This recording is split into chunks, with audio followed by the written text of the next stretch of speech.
The house stood at the edge of the tree line, just far enough from town that the nights felt heavier, darker, quieter, a quiet that didn't soothe, but instead pressed gently but persistently against the windows, as if waiting to be let in. He had taken the house not because he particularly liked isolation, but because it was cheap, and after the year he had endured, silence felt like the closest thing to recovery. The house was old but intact, its wooden floorboards speaking in slow creaks when walked upon, the walls faintly smelling of pine and aged insulation. The forest behind it stretched dense and deep, and the nearest neighbor lived nearly a mile away.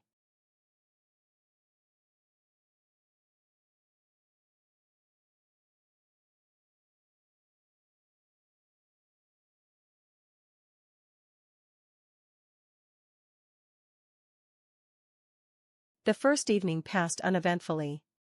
He unpacked, cleaned a little, made tea, sat on the worn porch swing, and watched the sun bleed through the trees like syrup through cloth. The woods were beautiful, in a way that made him uneasy, not for any concrete reason, but because their stillness felt exaggerated, like something rehearsed. By the time night settled in, he was too tired to think. He went to bed early, leaving the back curtains half drawn, letting the moonlight spill faintly across the floor.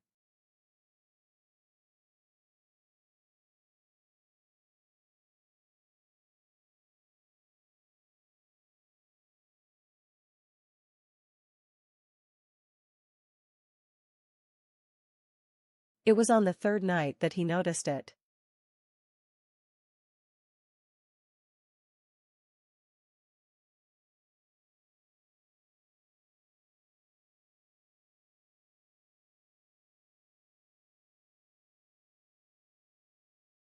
He had awoken sometime past midnight, stirred not by sound, but by a subtle pressure, the sensation that someone, somewhere, was looking at him.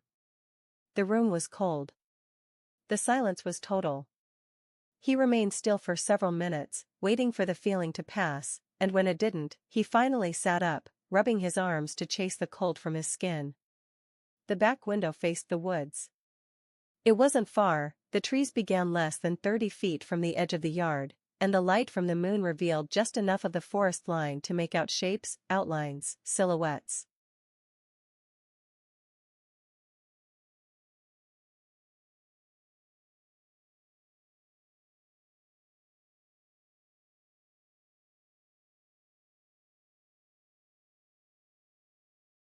That was when he saw it.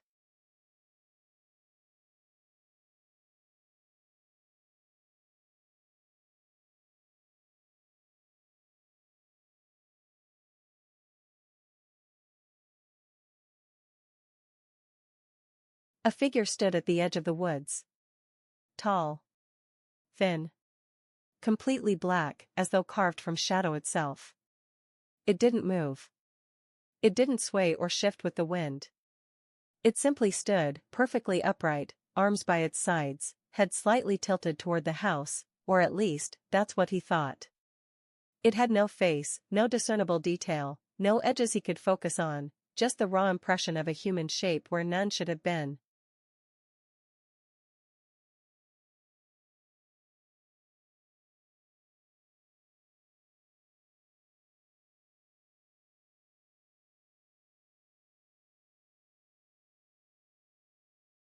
He stared for what felt like an hour. In reality, it was probably a few minutes. Eventually, he stood and turned on the bedroom light, and when he looked back, the figure was gone.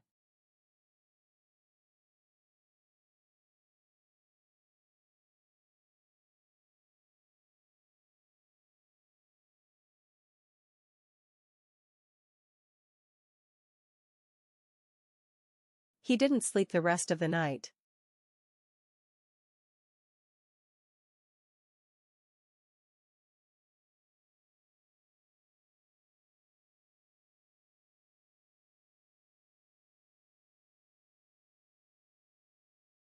The next morning, under the bright and indifferent sun, the woods looked exactly as they had before, ordinary, quiet, untouched.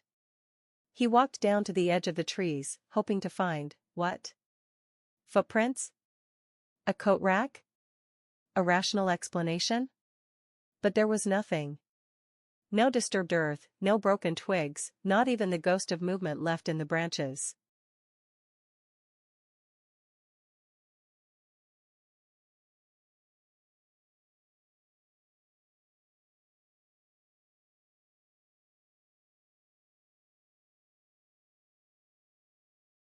He told himself it had been a dream. A fragment of his subconscious projected onto the darkness, a trick of moonlight and sleep deprivation. He almost believed it, until the following night, when he woke again at nearly the same hour, compelled by the same visceral sensation of being watched.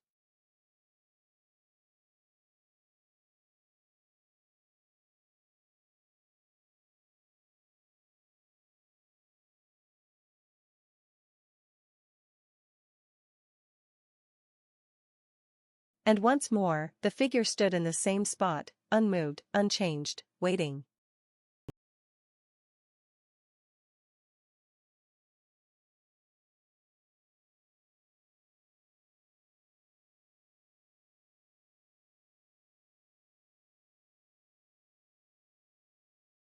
That became the pattern.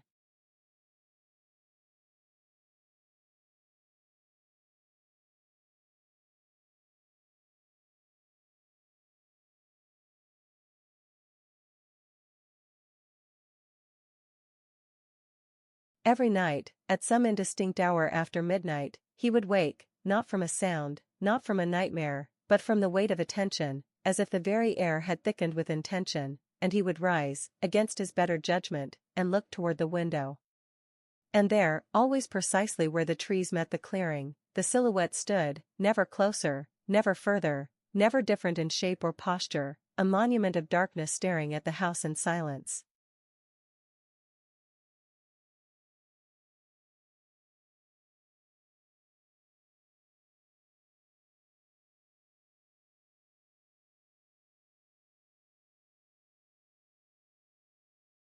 It did not approach.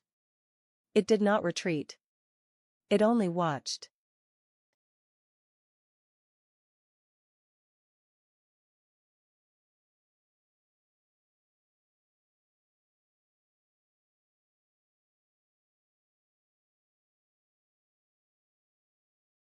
Eventually, he stopped trying to ignore it. He began documenting it, marking its presence in a notebook, noting the times he awoke, the weather outside, the position of the moon. He even installed a motion light at the back of the house, one of those cheap ones that flickers on if anything passes too close, but the light never turned on. Not once. Even when he could see the figure through the window, tall and black against the trees, the motion detector remained dark.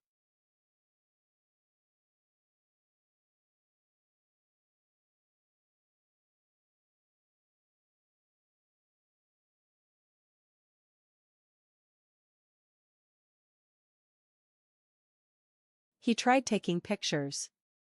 He stood behind the glass one night, phone in hand, waited for his breath to slow, and snapped several photos in succession. The result was always the same, a faint outline of trees, dim lighting, empty yard. No silhouette. No figure.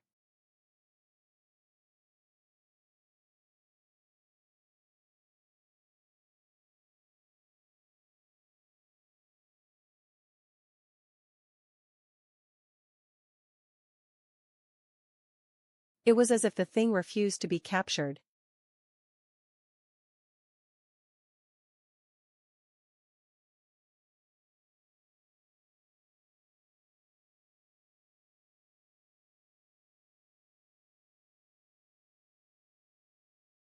As the days passed, his routine dissolved. Sleep became fragmented. Food lost taste. The world beyond the window began to feel more real than the one within the house. He would find himself staring into the darkness for hours, the rest of the world forgotten, hypnotized by the frozen posture of something that never moved, never blinked, never made itself known beyond its shape.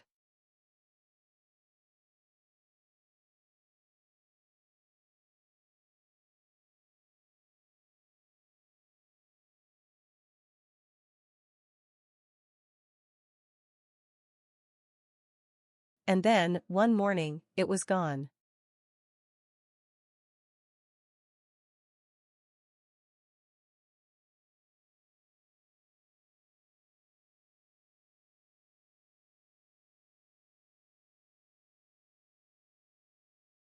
He didn't wake in the night.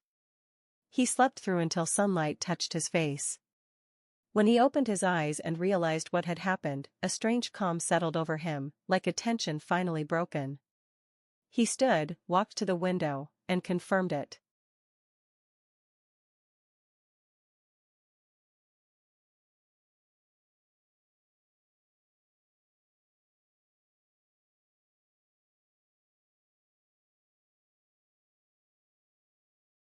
The woods were empty.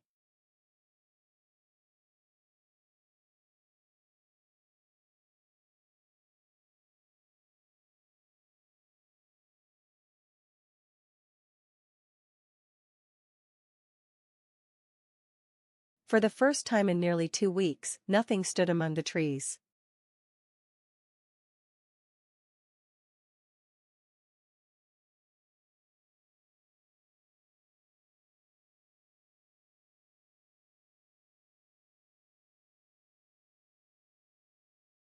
He went through the day in a haze of cautious relief, though beneath the surface of his thoughts, a deeper unease began to grow, not because the figure had vanished, but because of how complete the absence felt, as if it had never been there at all, as if the space it had once occupied had been erased too cleanly, too intentionally. The silence behind the house was louder than ever.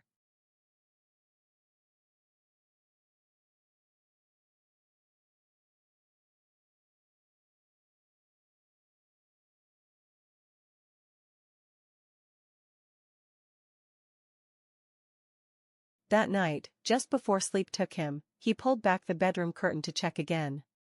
The clearing was empty.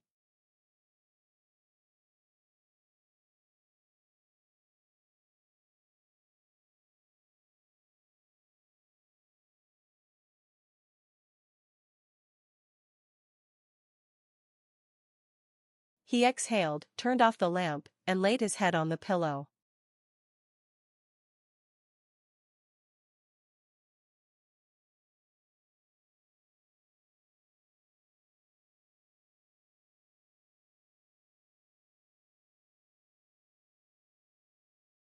But just as his eyes began to close, he felt something shift in the room, not a sound, not a movement, but a sensation, immediate and absolute.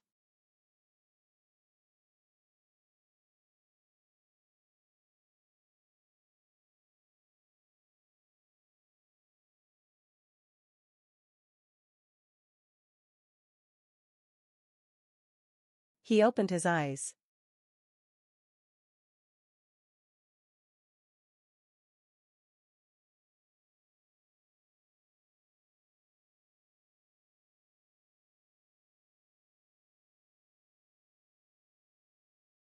And there, outside the bedroom window, not 30 feet away, but inches from the glass, the silhouette stood.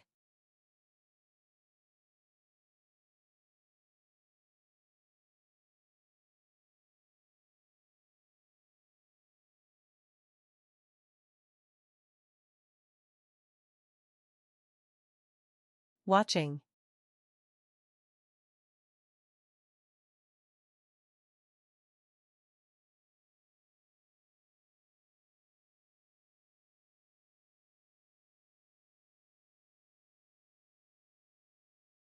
He didn't scream. He didn't leap from the bed or rush for the light switch or draw the curtain shut. He simply lay there, eyes open, breath shallow, as if the act of movement might confirm the thing's presence more fully, might cross some invisible threshold where observation became contact. The figure outside the glass remained still, so close he could see no details, only absence, only shape, a silhouette so dense in its blackness that it seemed to consume the moonlight rather than reflect it. It had no face, no eyes, and yet it watched with such intensity that he felt himself growing colder by the second, as if the heat was being drawn from his body and left outside in the yard where that thing stood.